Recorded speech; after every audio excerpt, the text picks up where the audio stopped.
All right, all right. Hey, hey. Okay, so we literally just got into a call and I just read out like a quote of Trump's speech that somebody had posted in a little group, and at the end of it he says like Trump makes it clear with this speech he is a fascist. So to give you the context of what it is, he says the quote is, "We will drive out the globalists. We will cast out the communists, Marxists, and fascists.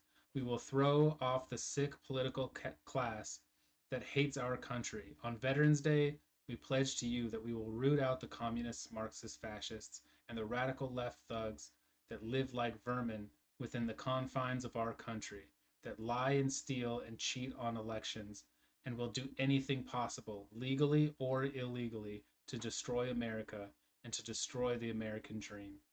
And so this guy thinks that that speech, that at least that section of the speech means that is like a demonstration that he's a fascist.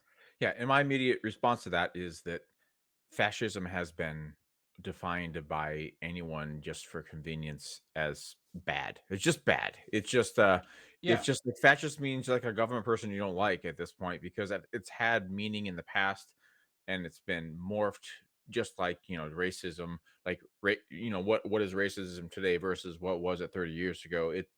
It's like, okay, so you say I'm a racist, okay, or you say I'm a fascist, okay. It's because it's used for everything. So it's hard. It yeah. loses its weight. It's 6 years ago, those words had power.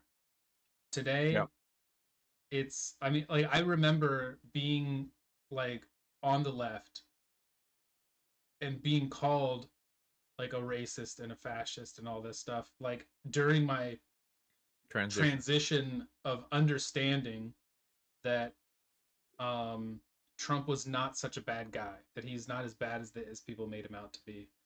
And I remember it affecting me heavily. I was very offended, and I it was something that I did not want that I did not want anybody to perceive me as. Um, but after a while, I kind of learned. I was like, okay, wait, so like I'm not dealing with rational people here. Like, and the scary thing of it was that a lot of those people kind of bled out. Those were just like online people, but I could see people that I knew And that would most have that people kind of don't language. actually think the issues through like you or I would in Hmm. general. I mean, uh, a lot of people they think they know enough, and so they just decide to cast judgment based upon the amount that they know. They're not intellectually curious to really find out what the truth is. They just like to know. They like to know enough to back up the case that they're the easy case that everyone else makes within in their circle and like whether it's a progressive circle or whatever. I mean, I'm sure they do it in the right too, but I don't see it the same way from my side, so it's weird. But yeah, they just I don't They remember what I was kind of saying. go, Go ahead. yeah, they kind of just like, they're scare words at this point. It's I think it's a language that they have taken upon themselves to develop as a reaction to, They just other people immediately. They want other people. yes, It's like, well, you're just one of these type of people, so we shouldn't even listen to what you have to say. right, So and it's like it's a way to you're not, validating the entire person and not the argument, even not even addressing the argument because the person is now invalid. So yeah, therefore, you don't even get a chance to like hear them out or listen to them or anything, because they're like, you when you talk, basically I think that what the goal is for that is that you toss these labels out and you hit people with these labels, and then when other people hear that you are receiving these labels, it's meant to dissuade you from even taking that person seriously or yeah, listening to anything that they have to say. yep. This is, I mean, this is by the book now. I mean, it's just by the book. It's like It's so us pointing this 2018. out, right? Us pointing this out is almost like, yeah, I mean, that's what's wrong with that tactic too. They're like, yeah, what's wrong with that? Is that because they're bad people, so they shouldn't be listened to? Yeah. So it doesn't even affect them that we're like, if we can say this argument like, "Oh my gosh, isn't that really?" And you try to relate to somebody about this, if we're trying to explain that to them, what it actually does, and they're like, instead of them being like, "Huh, yeah, you know what? You're right. We should actually listen to all sides or listen to people and not decide people are horrible." Instead, they're like, "No, that's about yeah, that's right. Yeah, because you shouldn't be saying you shouldn't be saying stupid shit like that." Yeah. So it's come so far that it's not even like you can't even reach the humanity of somebody and relate to them one on one unless they're completely unplugged politically. Then you can because they're normal humans. But um, the people that are plugged in to politics intensely, they've calloused up to it. To they've heard this argument, and yet they need to have the argument, and they still use it. So therefore, they're like, "Yeah, so what's your point?" And then it's like there's Yeah. nothing to do about it. There's nothing. Um, we just When need to burn the people world down. when people We kind just of need to start it all over. yeah, Just shut the world down.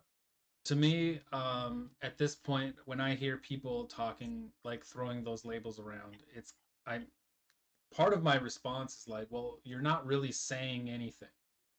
Like you're whatever you're just label tossing, and there's no content, there's no backing, there's no reason, there's no rationale.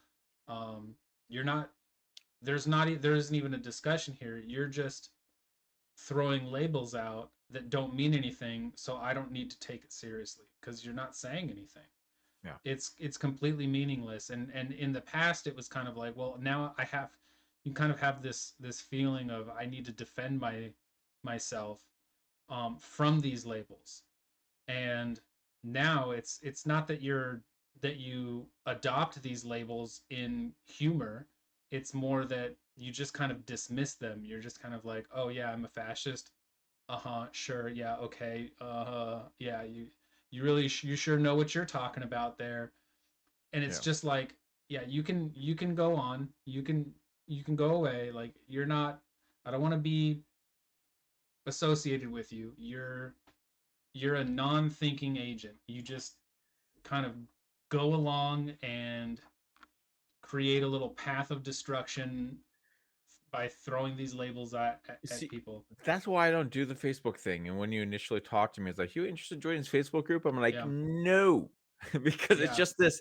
You just do this, and even if you're successful in your diligent repeating of the same argument you've had thousands of times before, Yeah. and you're reaching this one person, you reached one person, and it's not going to be repeated. No one else is going to read that. Like the four people you had in that comment thread might read it or something, but like Right. you got to do it thousands and thousands of times to make any sort of You dent. have to have a large enough audience of people Right. who are also reacting to the things that you're saying So in order so to that's do what I'm not. something. I Yeah. mean, I guess you can say in Twitter, they're X, they're able to do that in some level, but Hmm. honestly, X is mostly participating.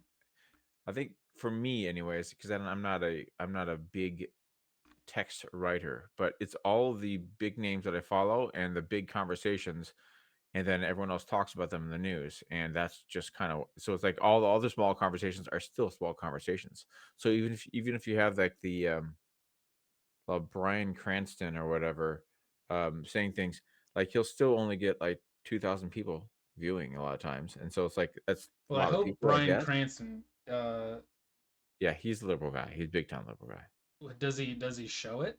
I haven't heard him say Well, anything. no, he is he tries to be like he believes in free speech and stuff like that. And so he's as far as I understand, I don't read a lot of his stuff, but I know that he's a highly active Twitter person. He's one of the higher paid Twitter people because of the people that respond to him and stuff. Krasenstein, not Brian Francis Dean, sorry. Cranston. Okay. I Sorry. was like the actor, like the Breaking Bad guy. I haven't Sorry. heard him say anything. Sorry. And I was like, I really like that he doesn't say anything. Like I don't care if he's on the left I or mean, the right. yeah, that's fine. I It's think if fine. you're I'm an pretty sure he's liberal, actor, but it's okay. It's whatever. yeah. So yes, I'm sorry. The other person, I didn't know. I don't know. I thought you might know who it was by Yeah, my shooting Krastenstein. from the hip. Yeah, Okay. I blocked him on Twitter because I was just tired of seeing their Yeah, nonsense. he does a lot Or of the opposite. muted. I I muted. don't I don't block or mute anybody. I just I'm sorry. Never mind. I did Joe Biden only because um there were also there were ads. Was is that what it is? I got spammed by his account. Really? That's bizarre. Yeah, Yeah, I don't know what that was. It was weird. There's some reason I was like, okay. I mean, I don't. Why are you coming to me? I don't know why it happened. Maybe because some other post I posted in or something. But I kept on getting like, and I got a couple private messages from that account, and maybe it was who I have no idea why. Maybe he did a mass mailing or whatever that's called when you do it on Twitter. And I was like, oh, I was following him, and then I started getting that stuff, mm, and I was like, "Okay, I can't do that," and then I unfollowed, but then I kept on getting things, so, like, "How about I block you?" 'Cause I ca 'cause yeah, I was like, it wouldn't stop coming, it was something like that. I wanted to follow just to see what's going on, but it was all like, donate money for my campaign." It was all that kind of stuff. It's like, yeah, "Go away.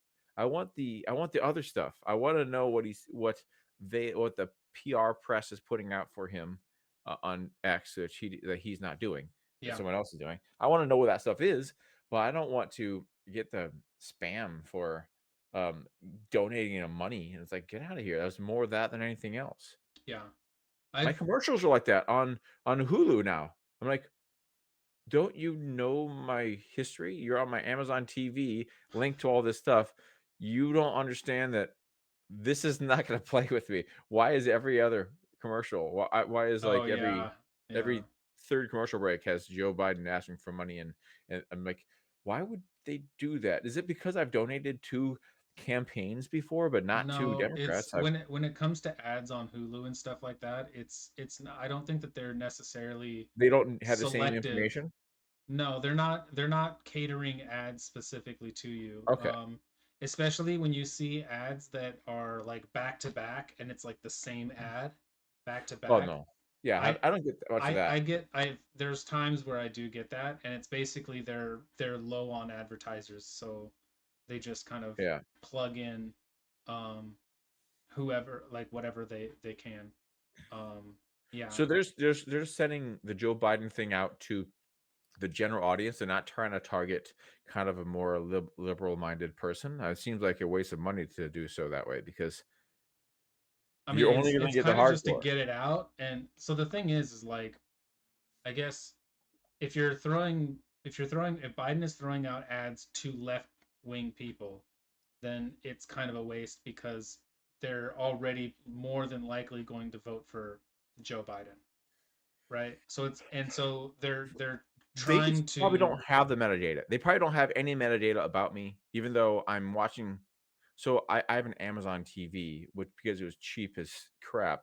It was super cheap for the like a 60-inch TV. It was like $250 or something.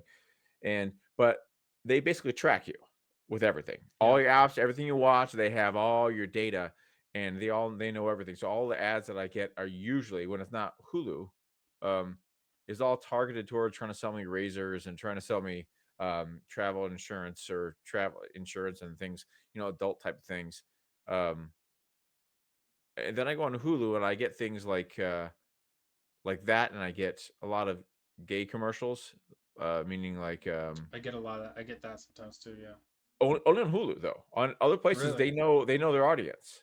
Like like I think Hulu's I would likely see. I want to make this up because I don't remember what it is, yeah, but like let's say it's a Folgers commercial. It's going to be two Hispanic guys coming and loving each other, snuggling in bed, and bringing a coffee to them or something like that, right? It'd be something like I'm like, get out of here with that. It's not gonna make me get brand. It's like I almost wish I could write somewhere and say, hey, this is who I am.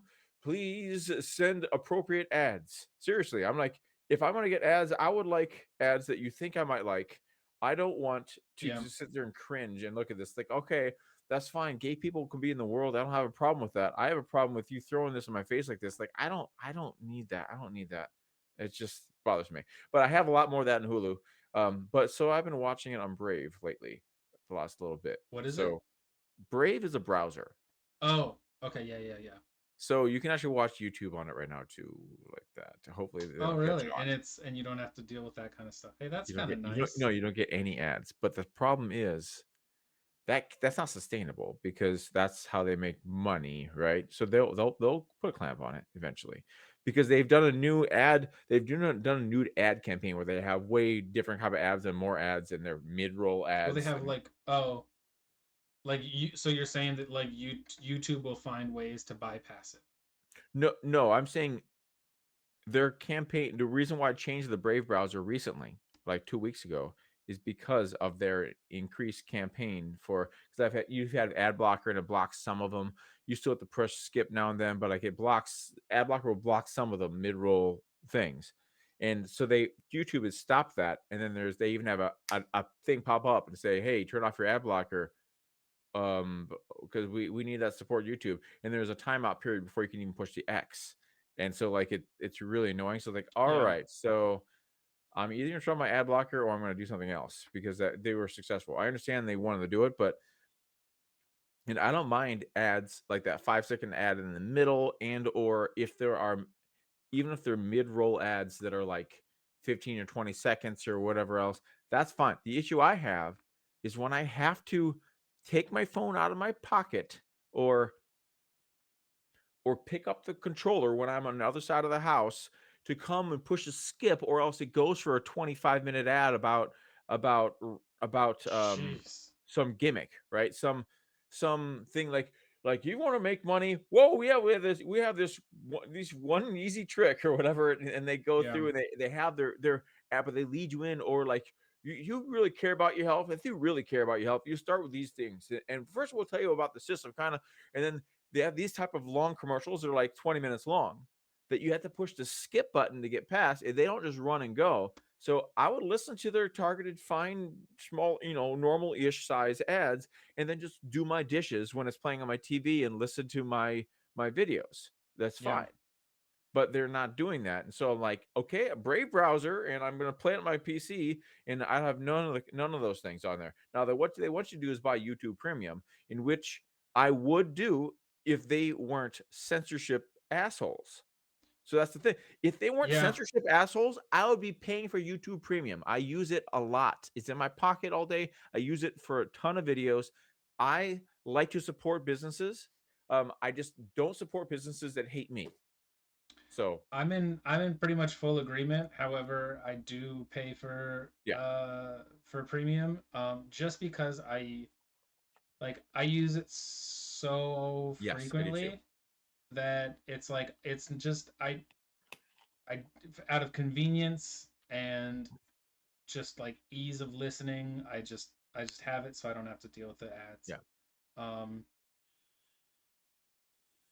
but if there's somebody else that eventually kind of comes along, and I feel like at some point there may be a platform where Maybe eventually Twitter will get good enough or X will get good enough. yeah, Maybe eventually Rumble will catch something, but it's I mean, in the off chance I have like 200 shares of Rumble, which didn't cost that much, honestly. yeah, Um, worst case scenario, I'll lose that money, whatever. It's like $1,000 or something. But like, um, who knows? You never who know, knows? It you know. maybe it'll catch on. Maybe YouTube will go even crazier and they'll start banning people again and do things.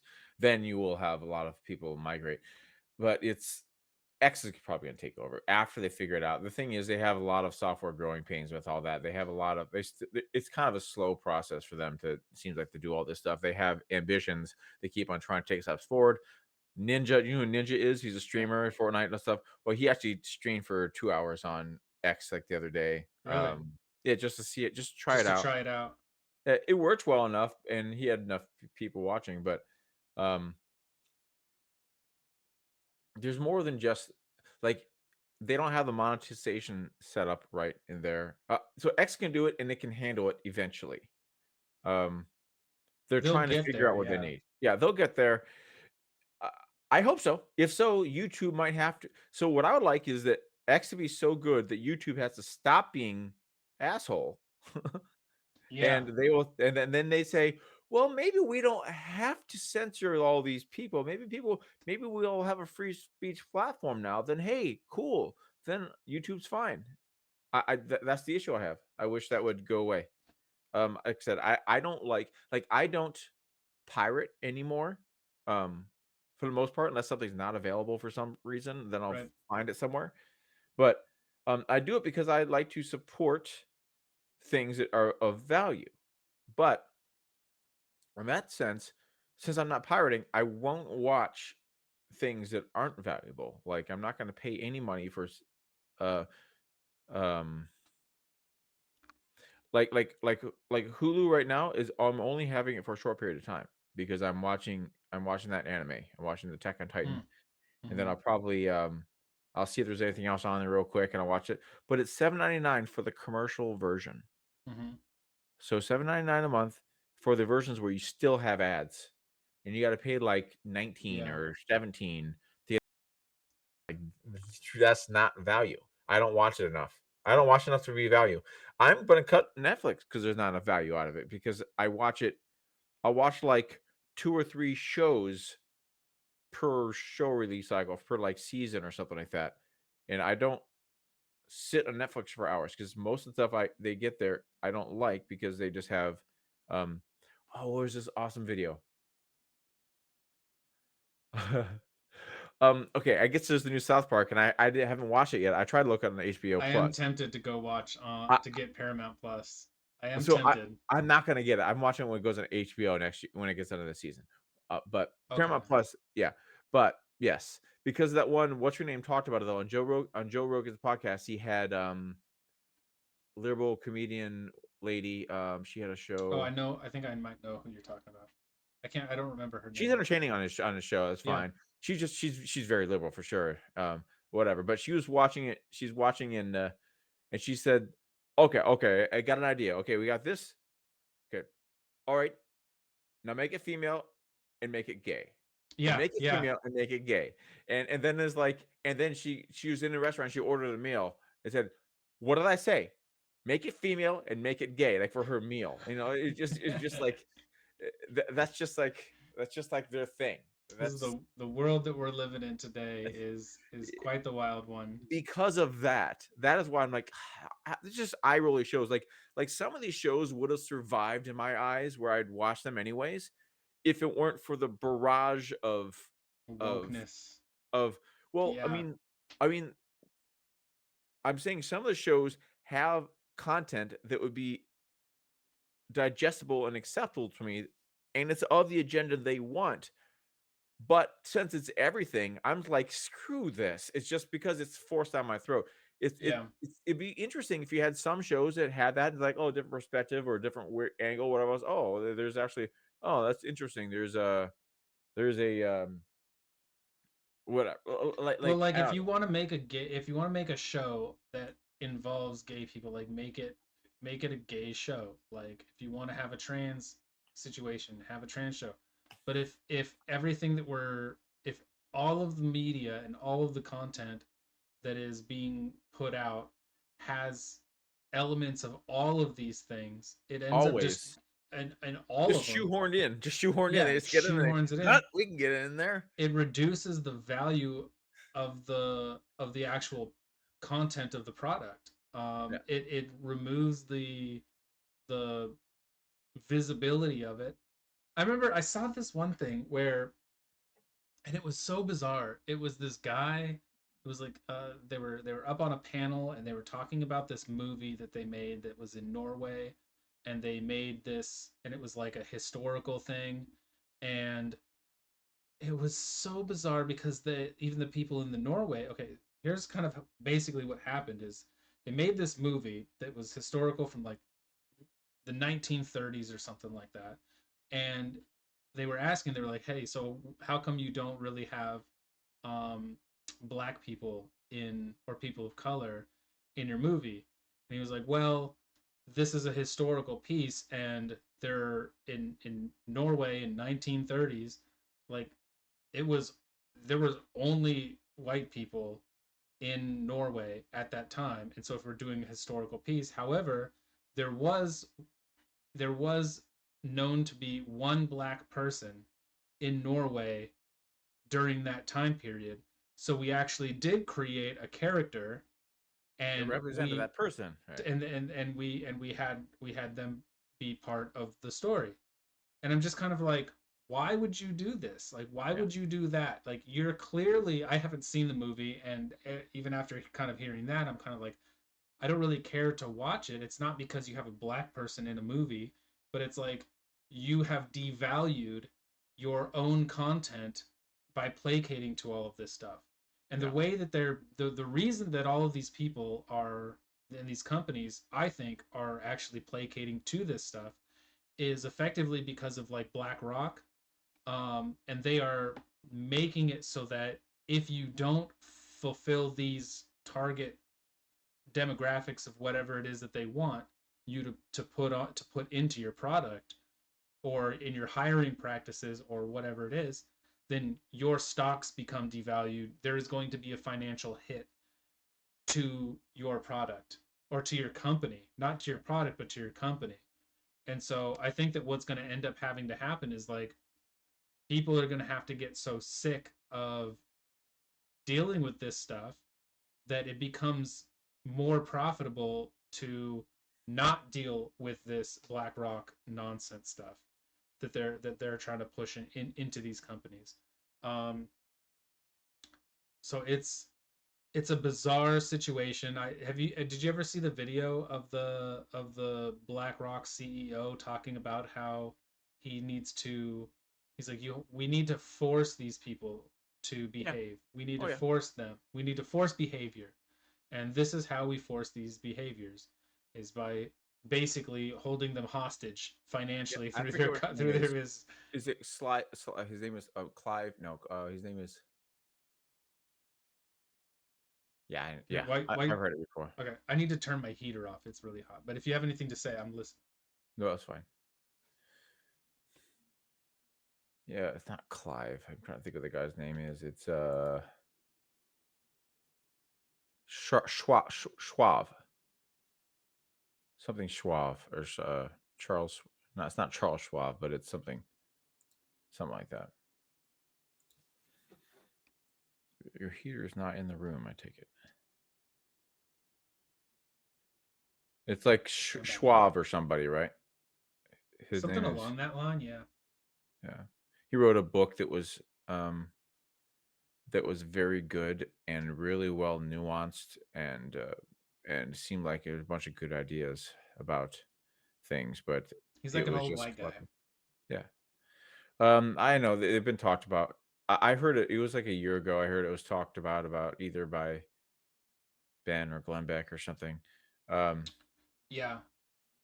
It kind of and reminds me also of it's slightly off topic to some degree of um once again the kind of posts thing that I brought up the other day.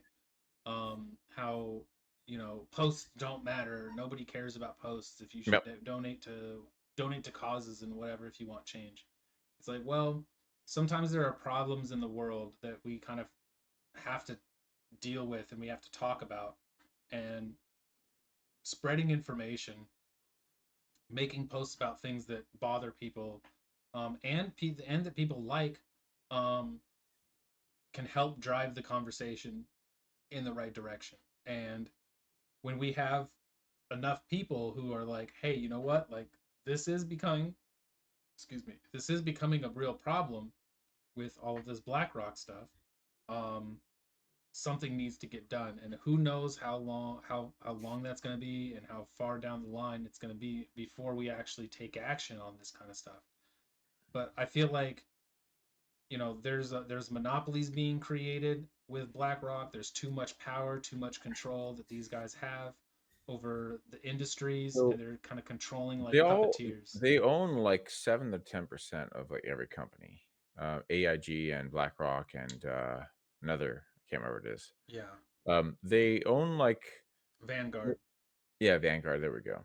They own like 7 to 10% of every important influencing company, and together as a block, um, Like 30, they 40 have percent they Yeah. have the ear of the companies that they're investing under. Yeah. Um, And they have the power to devalue them by yeah, a large percentage. they do. And and while those places are holding companies, all these big entities are holding companies. They're not. losing anything by selling off. Like, if they Right. sell off shares to try to devalue something because they won't, they won't play ball, and so they decide to sell off, 70 million shares over the course of a week, and then their stock price tanks. Um, it doesn't hurt the person selling. They got their money back, and they'll just invest in something else. Yeah. So they're never losing money by making plays. Is there a way for them to, for like these companies to say, yeah, we're not going, like, we're buying back your stocks? No, not they can't target it, but they can put in place maximum amounts for um, that people can hold. Okay. But the maximum amounts is more like a percentage, and it would be around what they have right now. It's the reason why they have what they have right now. Um, Yeah. So things need to kind of probably change. And it's like, if you are in the company and you are um you know an owner or a co-owner or whatever it is, then you can have as many as you want. so But if you're investing like BlackRock is, and you're just holding you remember when stocks, Elon Musk was looking to maybe even just purchase enough Twitter that he would just be able to just own it instead? yeah, Well, there were things that came in place that made that not happen, yeah. basically. And they had control over it by the people on the board can immediately put into place to where they can put a policy in for anytime someone buys, they could basically dilute the pool. So every time a share is a share is bought by a something investor, like they split the shares or they do something with them company side so that they can keep buying shares, but it keeps on devaluing the shares that they have, and then So like, if it's they had 7% of the shares, now they have 2% of the shares. yeah, they can do some bullshit. Honestly, it's pretty shady, but Right. that's part of the power of what they have. I don't It's a understand the process, but that's what the ultimate effect is. it sounds reasonable. To I mean, I guess I don't know the negative Well, but a consequences devalue is not surrounding it. just them. It's to stop their it's a technique to stop a hostile takeover, Right. but it screws everybody that holds stock. So if you have just regular retail private investors like you and me that might have 300 shares or 500 shares in a certain stock, and then all of a sudden your stuff is screwed too. So it's like it doesn't It's necessarily not ideal. it's not. Yeah. You do it the last ditch effort to try to say this person's not taking over, and we're going to make it very expensive for them if they do, Yeah. and it and so yeah. Hmm. Interesting. Okay. Well, I feel like we should I don't have much more to say on this topic. We could get into other topics, but I feel like we could just kind of end it here. How many Um minutes on this one? we're about 30, Yeah, it's a fine. little over 30. I feel like that's We pretty can good. cut that. We can talk about maybe the Candace Ben drama on the Oh, other that's one. right. Yeah. Yeah, we could do a little short one off that. Yeah. Okay. So make sure you hit the like button, subscribe, and the bell notification so that you can be notified when we drop a new one. All right. Later, guys.